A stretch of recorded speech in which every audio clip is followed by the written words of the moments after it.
సుస్వాగతం. మా ప్రాంత ఎమ్మెల్యే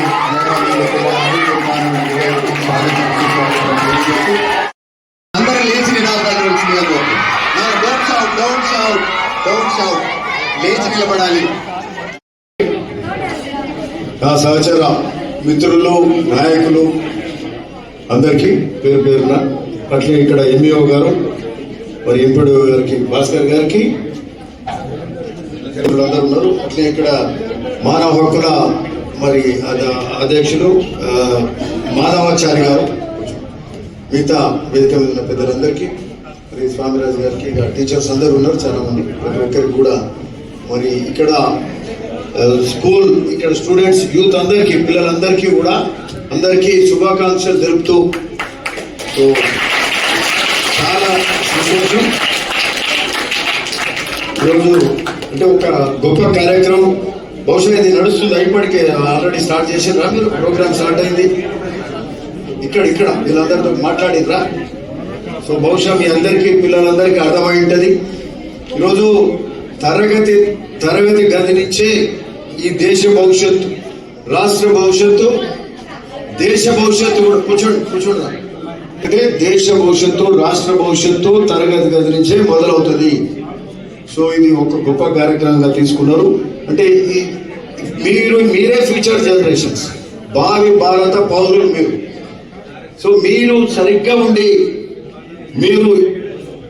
మీరు మంచిగా ఉన్నతిలోకి వచ్చి మంచి విలువలు పాటిస్తూ మీ తల్లిదండ్రులను గర్వపడేలా చేస్తూ, మీరు పుట్టిన గడ్డ, మీరు పుట్టిన ఊరు కానీ, ఆ ప్రాంతం కానీ, తద్వారా ఆ రాష్ట్రం కానీ, దేశం కానీ కూడా మంచి ఉన్నత స్థితిలోనికి రావడానికి ఆస్కారం అవుతుంది. అంటే ఈ పిల్లల భవిష్యత్తే దేశ భవిష్యత్తు అని చెప్పడంలో అలా ఏమాత్రం సందేహం లేదని ఈ సందర్భంగా చెప్తున్నాను.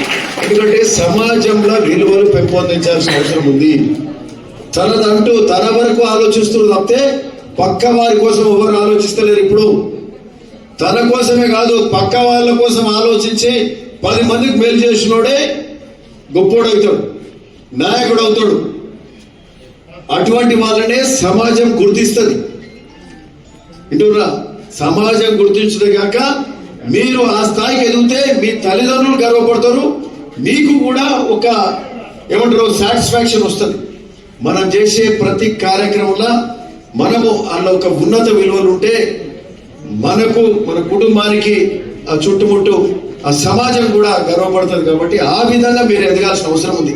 అంటే మీరు బాగా చదువుకోవాలి, మీరు స్పోర్ట్స్లలో కూడా మంచిగా పార్టిసిపేట్ కావాలి. సో శరీర దృఢత్వం కానీ, మానసిక ఉల్లాసం కానీ, చదువులలో విజ్ఞానం కానీ ఇవన్నీ సంపాదిస్తూ మరి ఈరోజు ఇంకోటి ఏంటంటే, ఈరోజు హ్యూమన్ రైట్స్ రాష్ట్ర హ్యూమన్ రైట్స్ ఆర్గనైజేషన్ ఇది వీళ్ళది. మరి ఇది మన అంటే హ్యూమన్ రైట్స్ కూడా ప్రతి ఒక్కరికి ఎవరి హక్కులు వాళ్ళు కాపాడగలగాలి. ఎవరి హక్కును ఎవరు కాలరాయొద్దు. ప్రతి ఒక్కరు, ఓ మహిళ కానీ, యువతి కానీ, పిల్లలు కానీ ఈరోజు చాలా ఇబ్బందులు ఎదుర్కొంటున్నారు. అక్కడక్కడ వింటుంటాం, పేపర్లలో వస్తుంటది. సో అట్లాంటివన్నీ కూడా మనం ఈ రోజు నుంచే మంచి ఉన్నత విలువలను కాపాడగలిగితే, మనము అంటే యువత చిన్నప్పటి నుంచే ఆ స్థాయిలో ఎదిగితే సమాజం అంతా కూడా సక్రమైన మంచి మార్గంలో ముందుకు పోతుంది. ఎక్కడన్నా ఇబ్బందులు ఉంటే కూడా మనం వాళ్ళకి నచ్చజెప్పిన వాళ్ళం అవుతాం. ఒకరు చూసి ఒకరు మంచి ప్రవర్తనతో ఉంటే హ్యూమన్ రైట్స్ కూడా బాగా మన సమాజంలో కాపాడబడతాయి.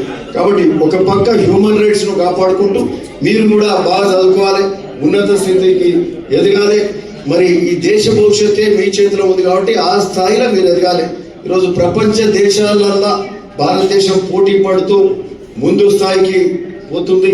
మరి ఈరోజు మరి అట్లాంటి భారతదేశం, మన గ్రోత్ రేట్ కూడా ఏ దేశం లేదు. మనకి బహుశా 6.7%, 7%, దాదాపు 7% జీడిపి ఉన్న దేశం అంటే ప్రపంచంలో ఏ దేశం లేదు. ఒకటి అది మనం గుర్తించాలి, ఆ విధంగా మనం గర్వపడాలి కూడా. దాన్ని ఇంకా 10% స్థాయికి తీసుకుపోవాల్సిన అవసరం కూడా ఉంది. అందులో రానున్న భవిష్యత్తులో ఉజ్వల భవిష్యత్తు ఉన్న ఈ దేశానికి మీరే మరి ఆ దేశ భవిష్యత్తును తీర్చిదిద్దే ఆస్కారం మీకుంది. కాబట్టి సో మీరందరికీ కూడా శుభాకాంక్షలు తెలుపుతున్నాం. కష్టపడండి, మంచిగా చదువుకోండి, మంచిగా ఎదగండి. మరి మీ యొక్క పాత్ర రానున్న కాలంలో పెద్దగా ఉంటుంది కాబట్టి దీన్ని సీరియస్ తీసుకొని మంచిగా వృద్ధిలోకి రావాలని మీ అందరు కోరుతూ శుభాకాంక్షలు తెలుపుతున్నాం. అట్లనే